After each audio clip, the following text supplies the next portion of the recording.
So, one of the biggest things that keeps a person in a cycle or pattern of what they feel like is a low consciousness state is fear. But it's not for the reason you might think, because it's actually a pattern of fear and shame combined. It seems as though shame can be woven through the fabric of our entire lives without us even knowing it. And the symptoms are actually surprising. So, Bill McKenna and we put on a big event every year. It's our Super Bowl. It's called the Cogno Conscious event. This year, it's going to be in Mount Shasta. But every year, this is where the event starts, is at the level of shame and the recognition that it's a pattern running throughout your life that you're completely unaware of. So every year when we prepare for it, it surprises us, doesn't it, Bill? The things that actually are related to a pattern of shame.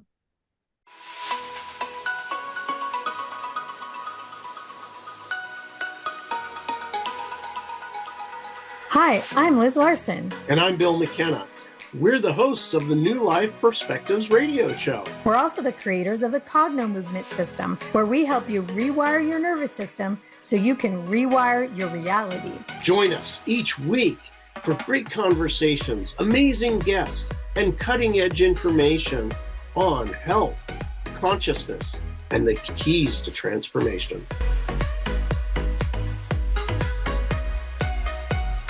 You know, it's always shocking to hear the stories of the things that are related to this level. And this level is really significant because it is the difference in between I did something bad versus shame is really I am bad.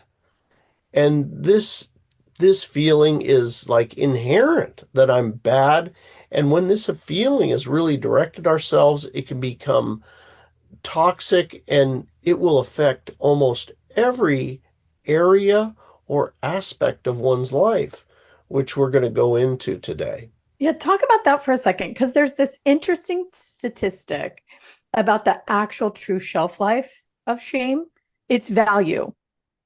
Do you remember the Well, yeah, this is, there's one of our teachers had stated that, there's the shelf life of this, is about 3 seconds. The meaning it's good for about 3 seconds.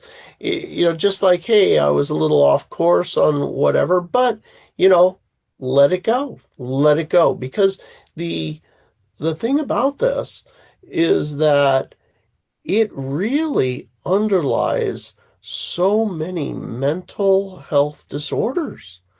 It's the primary driver for depression, social anxiety, and PTSD. So this is going to affect you in a very real way. Your low self-esteem, this sense of shame erodes our self-worth. It leads to persistent beliefs that we are defective, worthless, or not enough. And this is really not the truth.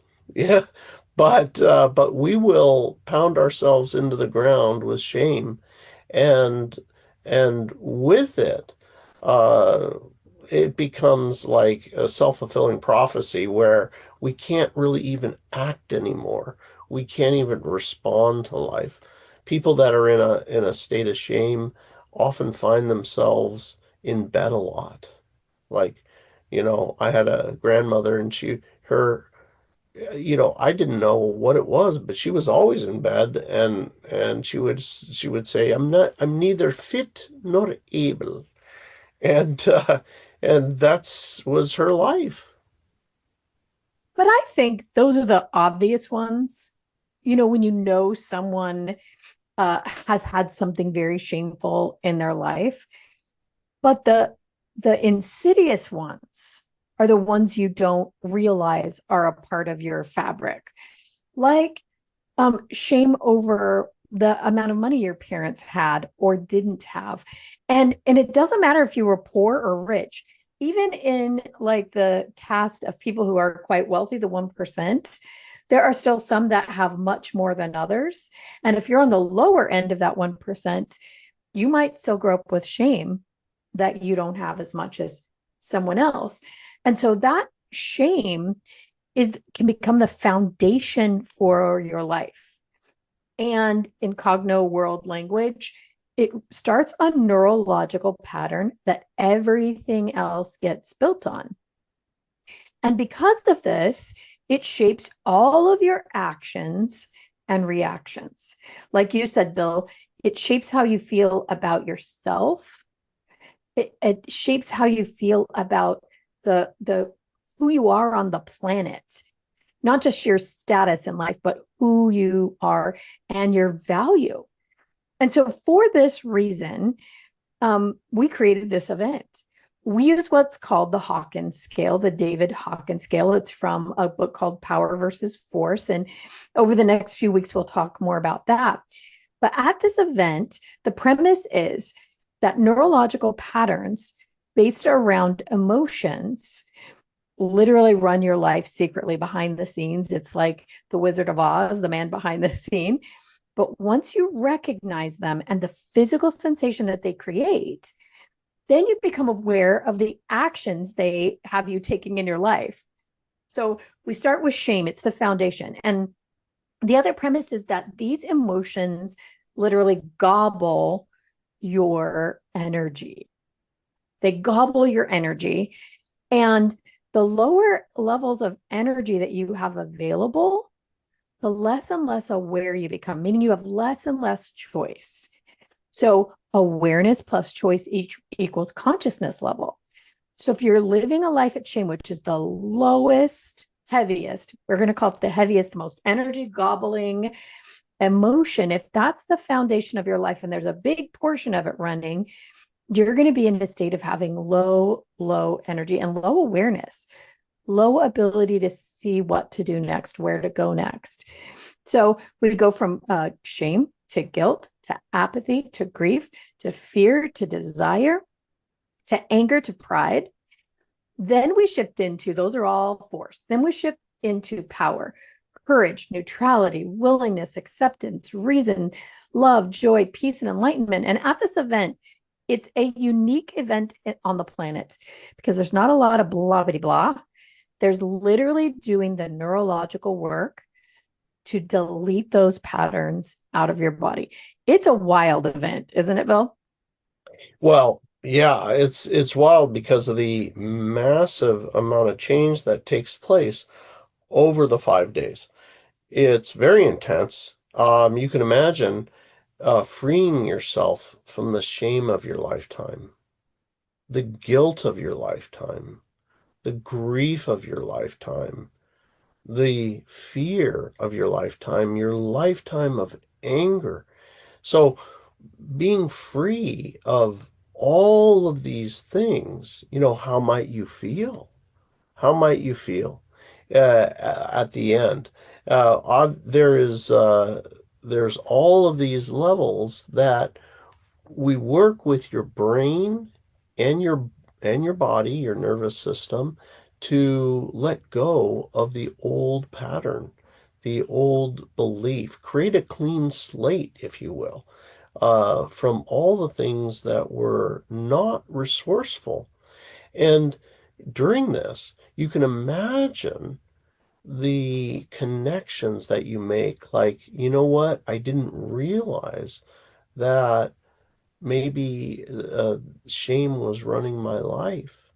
And now that you're free of it, um, it becomes something like the driver is gone for something like, you know what? A lot of us, that feel bad, drink alcohol or smoke pot or whatever, because I don't want to feel this way. I just need a break. Give me a timeout. and alcohol or some other drugs give us a timeout. That's, sleeping is another timeout. You get to go unconscious in sleep. And this is kind of one of the hallmarks, of the shame, is oversleeping, they're chronically tired, or also substances, other ways to numb oneself. Yeah, which include some psychiatric meds or meds that people take for psychiatric issues that are not necessarily given to you by your doctor. The numbing out, the wanting to numb out can be um, come from the life view. The life view that comes with shame is misery. And you know what's an interesting thing is you believe in misery at this level.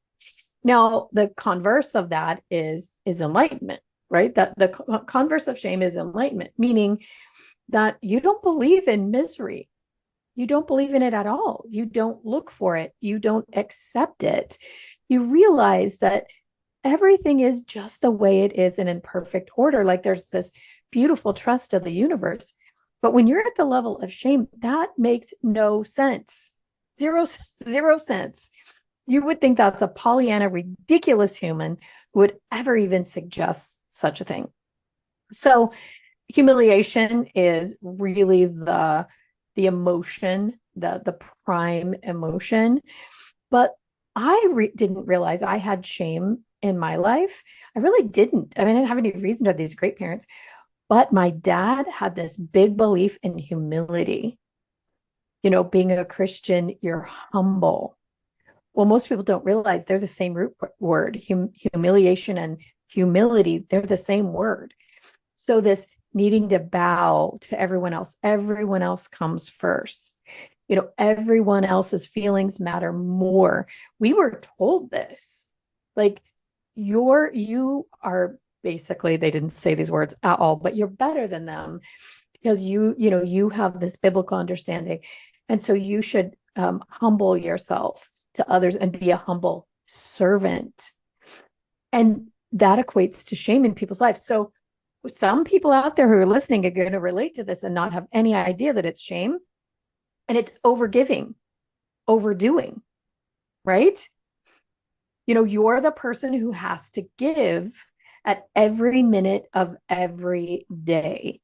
If you're invited to a party and you're supposed to bring food, maybe you bring 4 dishes. You're the one who offers to babysit everyone's kids. You're the one who is constantly giving. And it's never in the hope of getting something back at this level. It's really to be worthy, to have value, period, to be invited to exist on the planet. That's a big one, don't you think, Bill? That really is. You know, um, it's these hidden things Yeah. that really keep us stuck there. And it's sometimes, it can be viewed even as a positive thing. And, other times, you know, maybe not. Like, one of the big drivers here in the level of shame is avoidance of vulnerability. Because shame involves fear, as Liz was saying, and that specific fear is a fear of being found out. So, as you're there and you feel that you're bad or flawed as a being, it's not like you just did something bad. You're actually flawed. That people will often hold themselves back uh, to basically prevent any deep emotional bonds. You know, they don't want to get too close to anybody. So this, basically an avoidance of being vulnerable. And, relationships, the successful ones, you let down your guard and you allow yourself to be vulnerable. Um, but this shame and the irony here is that The shameful event, whatever that was, or maybe it was just a period of time of your life. Um, the thing is that when the fear is gone and you can expose it to the light, like in a relationship, it actually draws the person closer to the other person they're in relationship with. Um, when somebody's admitted something to you that was very sensitive, and it actually is like, oh, now they're closer, and that helps the relationship. But it doesn't feel that way. It feels so horrible that, you don't want to admit it to anybody.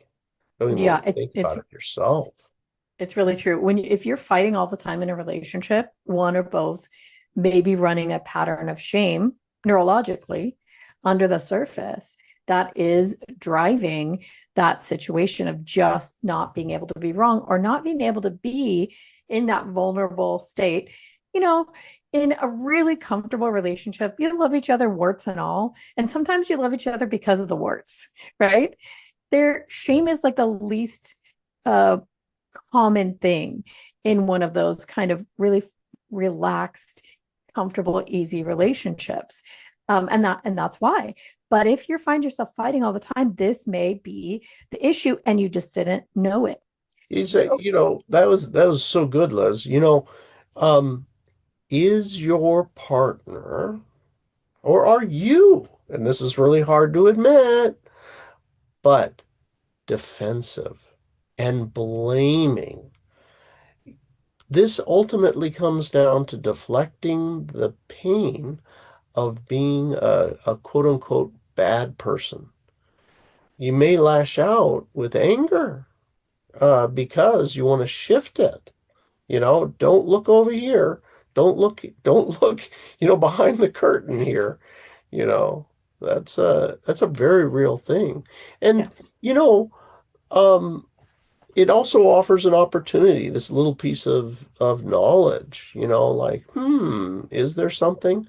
This person may have, gone through some things in their past. And they And may not be the things, they may not even be big deal things. Like my story, it's like, how much of a big deal is it that your parents taught you to be humble? Well, except for that there's this underlying uh, thing, this underlying pattern that keeps you over giving. So if you guys are listening to this and you're like, dang, I think I need to be at that event, there is a prerequisite. It is called our Essentials program. We need you to know a little bit about the work so you're ready. And also, with the Essentials program, which is the core that shows you how to use this work for yourself and your family, you could start clearing that shame out today.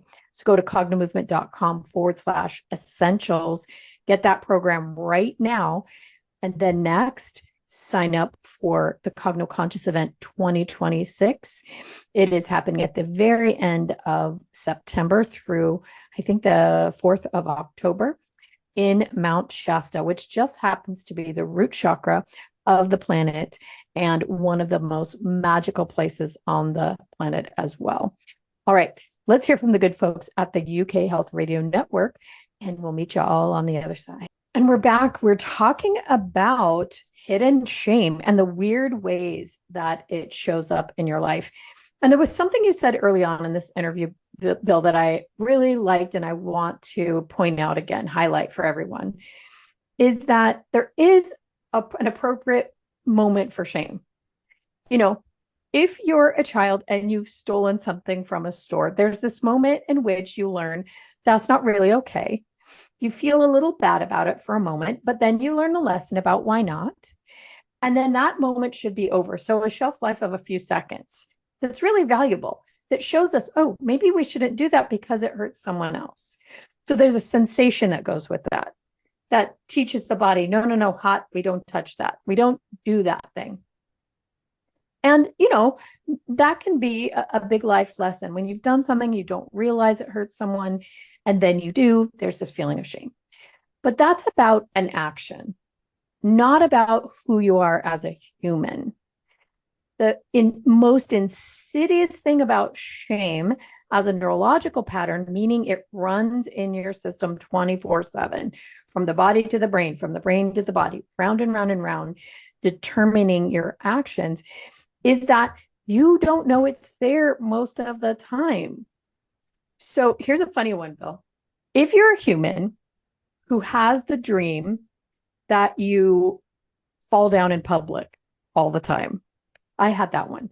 If you are a person who has the dream where you show up naked, like we all have it at least once, but if you're a person who has it recurring again and again and again, if you're a person who has a dream about showing up somewhere completely unprepared and it's recurring, you likely have a pattern of shame running in your nervous system because it's popping up even at night. That's a crazy one, right? Isn't that? Yeah, that really is. You know, the uh the thing like something like that will stimulate the feelings of needing to isolate. This is really a very natural impulse that we have to withdraw and hide, right? If for some reason you found yourself naked, it's like, oh my God, run and hide, withdraw, Yeah. run, Yeah. hide, cover, you know, uh, but, um, but this can lead to profound loneliness.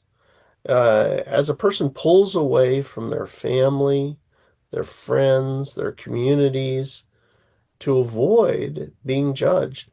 And today, you know, there's there was a whole big thing back in the days of the whole COVID situation. Um, there was a push to shame people, to utilize shame. If you're not going to, take the appropriate action, then what we're going to do is we're going to try to shame you. And this is so it's very, very powerful. And notice how we all felt, in our isolation, and people began isolating from each other, which is, obviously it wasn't healthy, not a healthy thing. So this is really um, something that it has multiple prongs, everything from numbing to isolating to avoiding. But it doesn't stop there. For some people, it actually flips on its head. So for some people, they become perfectionists. You know, Yeah. they'll be overachievers as shielding themselves, from shame. If I'm perfect, I can't be judged. I can't be found out. So some people will go the opposite way on this, which is a torture chamber in and of itself. Yeah. Because your mind is still back there in the shame, but doing everything you can, humanly possible, to avoid it. It's super interesting, that point, Bill, because it becomes a driver. We call it a neurological driver. So it's that unconscious, subconscious thing that drive you to do what you do, and in many cases to be who you are. So you would say, oh, a perfectionist, that's a good thing that comes from shame, but not necessarily. When you have shame running as a pattern in your system and you are a perfectionist, it drives you insane nearly. You have to be perfect. And when you're not, you beat yourself up and you expect to be beat up by everyone around you. Maybe not actually beat up, but like, browbeaten over that minor mistake. It'll be the thing that just eats you alive. There are perfectionists who they're driven that way, but if they make a mistake, it's okay. They start over. But when you're a perfectionist driven by shame, it really hurts you. And I think this is another big point, is that having your driver be shame is so, so painful. And again, these big programs, a neurological program in your body, drain your energy. The level of fatigue is horrifying. And some of them we learn very inadvertently in life, like shame around food, what you will eat, what you won't eat, eating too much, eating too little, when you want to eat. Like people in your life, the grown up in your life, say the worst things, the very worst things to a little kid, not realizing it will bring shame. Like, oh, you're a little piggy, aren't you? Make fun of you wanting to eat too much candy or something else like that. And that gets lodged in a little kid's system and it starts this pattern. And then anything that feels like that slight, your body will add to it, proving it out. Yep, you're a little piggy. You have no value or less value than like your sibling because you overate or underate, or you don't like the food, or you're not part of the crowd. Maybe you're a little different than the rest of your family. Maybe they're all jocks and you're a nerd. The teasing that happens amongst siblings can create a pattern of shame, right? I mean, you have Mhm. 12 siblings. You were probably the giver of a lot of that teasing. Oh, all, that was, standard operating procedure. You know, um, that's what brothers and sisters, at least in my, we certainly had a lot of that. Not only did we, if we found a vulnerability, you know, then it would be exploited.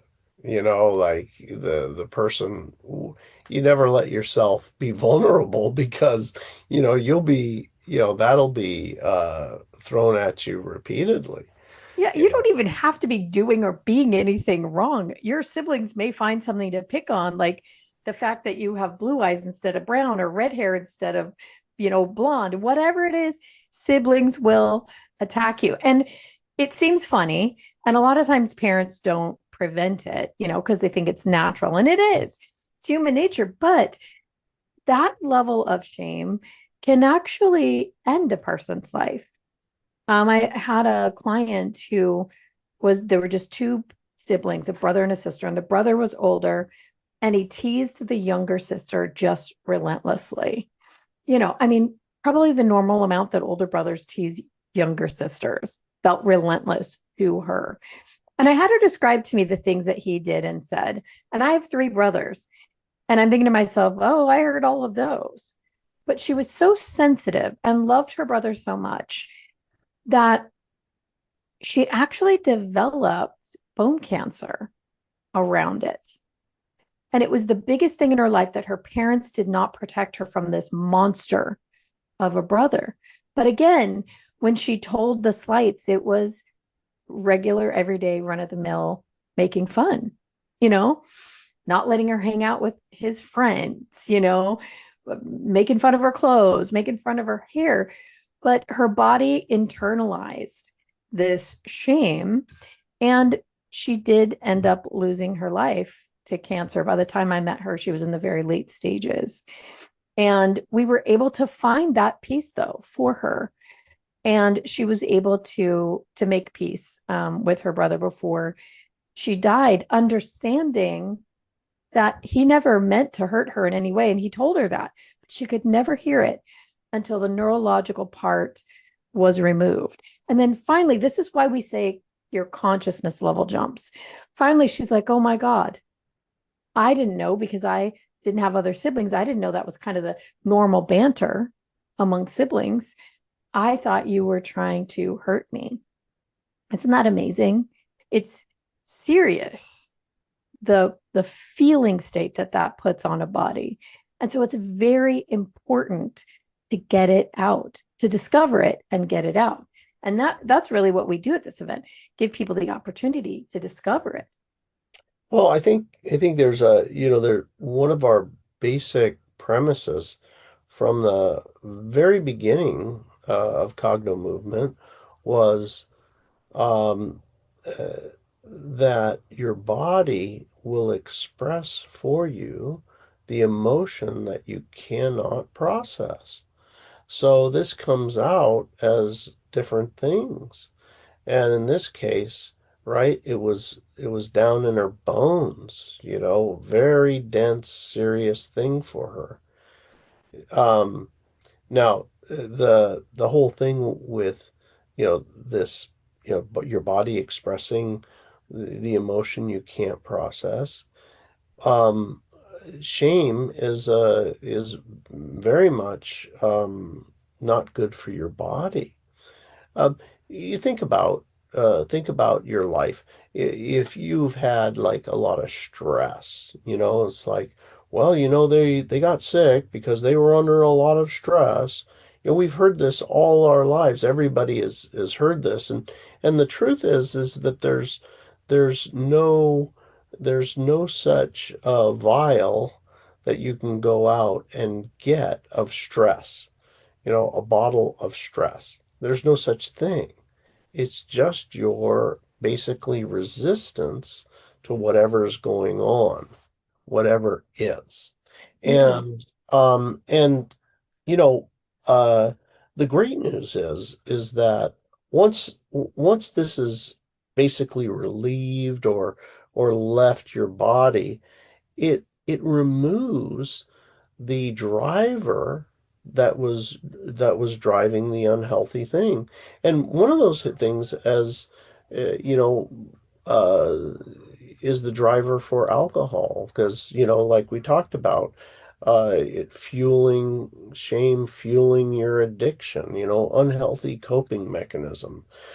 It also can be expressed as whatever type of disorder around eating, from anorexia to bulimia, because you're trying to medicate your way, through food or drugs out of this feeling, and all of us have done it. Who has not felt really bad on a given day? And then, like, you know what is going to feel good is some ice cream, a bowl of ice cream. I know you're feeling a little down. How about a bowl of your favorite ice cream, to make you feel a little better? We all do it. So, but it is understanding that, to the degree that we have the shame running in the background, that that is something, that needs to be dealt with. You know, um, there's, and you might think like, I really don't have shame or whatever stuck in me from the past, but we've seen it. We've seen it during sessions come out. You know, when I was a kid, we grew up down near the Mexican border. And I remember just being so ashamed of my skin color. I, just hate my race. I hated being so damn pasty white. It was just like, oh my gosh, I hate my skin, and everybody had this other color skin that I just thought was terrific. And you're kind of the odd man out. But anyway, the shame, you wouldn't wear shorts or take off your shirt, because you're so ashamed of your skin. So it's a thing that, all of us can pick our own, things that we attached shame to. Yeah, it is so very true. All right. If you already know that this is an event you need to get to, if you notice that shame is running a pattern in your life and possibly running your life, go to Cogno Movement /Cogno, COGNO, conscious, cognomovement.com /Cogno, and the word conscious, and find out more about this event and how you can get a ticket to be there in beautiful Mount Shasta. in late September, early October. All right, let's hear from the good folks at the UK Health Radio Network, and we will be right back. So we're back and we're talking about shame being a pattern in your body and how it can, ruin a life. It can be a strong motivator to actually succeed in life, but in sometimes a neurotic way as well. But I want to point out that shame really is like the platform that everything else is built on. So if you're a person who has guilt in your life, and they may seem like the same thing, they are slightly different, where you're blaming everybody out all the time. You have just destruction, you're condemning everything, everybody's evil, that higher level of shame will actually combine with that and make that guilt worse. Or grief. If you're a person who has shame already, you are all obviously running a pattern of grief at the same time. The same with fear.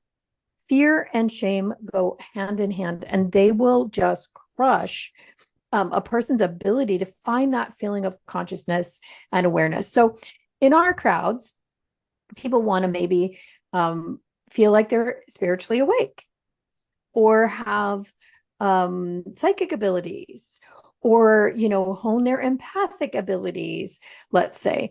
But I'll hear all the time, like, who am I to be aware or enlightened or have telepathic abilities or any of these kinds of things?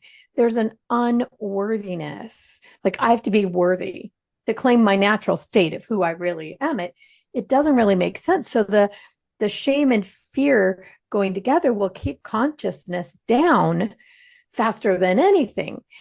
So there's also shame and desire. If you have a pattern of shame and you want something, oh my gosh, you're unworthy. You don't deserve it in your own Yes. mind, right? Or anger or pride. They all are highlighted and exacerbated by shame. So clearing that one out, if you, the only thing you did at this event or in your life period is clear out shame, everything in life gets so much better, right? Yeah. Yeah. And your things that you don't think that you're self-sabotaging yourself on all start going away. Even in business, if you're somebody who suffers greatly with shame, you might avoid taking some risks for a promotion because you don't believe that you deserve it, or you fear that eventually you're going to be exposed. Your self-worth is very connected. It even could affect even your health, because for a lot of people, they won't go to the doctor because they feel ashamed of their lifestyle. Because I feel shame, I smoke, I drink, I binge eat, I'm overweight, I'm obese, you know, and you basically may lie to the doctor about what you're doing or not go Yeah. see him at all because you don't want to hear it, you Yeah. know, that sort of thing. Even when you have a serious symptom, this could be the case. True, right? Many people avoid it just because they don't want to have to admit, something about, you're 100% right about that. I don't want to get this let this episode go without pointing out something that happens to children in all walks of life. One of the biggest reasons could have to do with religion. If you're raised in religion, is this shame about body and sex, right? Like when a girl starts to develop, there's this embarrassment about a period starting or having breasts. And a boy, there are other things that we probably can't, even talk about on the radio because it's considered shameful, right? It's dirty, but it's our regular human bodies. This is what every person goes through. And yet, because of certain social, religious, even economical norms, we put shame on our kids about talking about them instead of, well, some cultures actually celebrate these moments in life. Western culture is not necessarily one of them. who allows for physical maturation without some level of shame.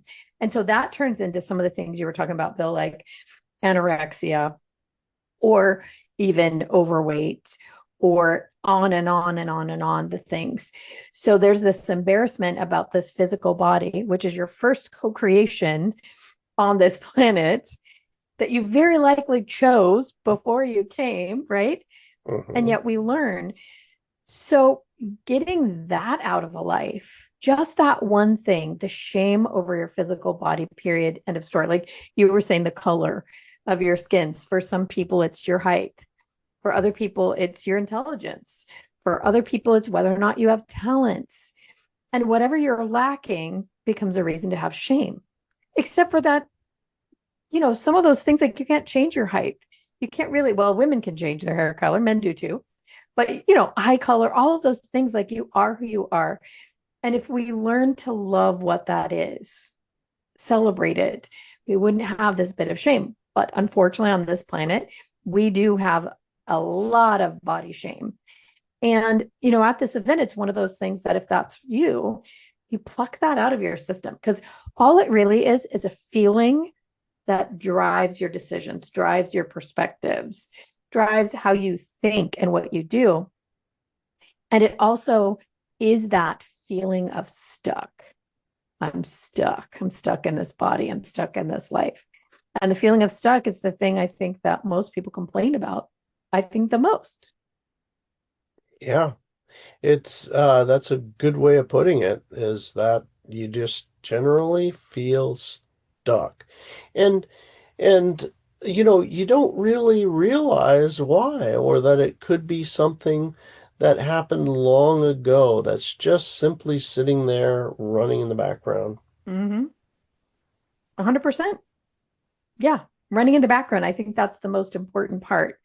You're unaware. So in cognitive movement, I'll have you share this piece with everybody. We know that the nervous system basically is equal to your subconscious. So when we mean running in the background, other people will say it's in your subconscious, right? Hmm. Yeah. So that's the thing. It's your subconscious is not an unknown thing. Where can you touch your subconscious? Can you taste it? Can you smell it? Where is it? You don't know, but you do know where your nervous system, and it takes in all your information, and then it creates your reactions. So we use the nervous system to change the nervous system, which changes your life because it changes the driver underneath. And what we mean by that is that you simply no longer feel it. That's the most simple way to put it, is it literally is absent. I literally cannot access it. I can't feel it. It's done. And with that, the reversal of all of these other things that we discussed, in your life. And for many people, they don't even realize that it was the thing that was holding back, and all of a sudden their love life flourishes, their business takes off. We have people that move to finally they were stuck living in the desert, and then they moved to the waterfront in Florida, in a beautiful waterfront condo in Florida, where they're in love with life. You just don't think that that could be holding me back. But the truth is, it's holding you back from the life you deserve. And all you got to do is just do the process. You can't help how you feel, but your nervous system, once it is given an opportunity to really let go of that, you literally won't have it again. It's gone. Yeah, it's 100% true. And there's a lot of talk out there about nervous system regulation. And many of the programs are talking about changing the nervous system with just the brain. And the difference that makes the difference in cognitive movement is we utilize the entire system. We use your physical body as a whole to change your nervous system. When we're not just regulating it, we are deleting old programs and reprogramming it for your very best life. And what's interesting about it is that once a program is deleted, you forget you ever had it. It's called cognoamnesia. It's the funniest thing. People are like, oh, I never had that problem, except for 1 minute ago, it was a 10 out of a 10 problem, right? Well, then it isn't. You just don't feel that way, like you said, Bill. So we've come up against the end of this episode. We've got about 30 seconds more. Would you invite everybody to this event, Bill? Cogno Conscious coming up this fall. You can get tickets at Cogno Movement. That's COGNOMOVEMENT.com. Tickets are available. They are limited. This is a space limited event. So if you are interested, get your ticket. This event will sell out. And everything you need is there on the website under events. Just click on the events tab and you'll see it right there. Yeah, this event is already over 40% full. So the tickets are very limited. If you feel like this is for you, check it out and get your ticket right away. All right, everybody. We will see you very soon. Until next time, be safe and be well.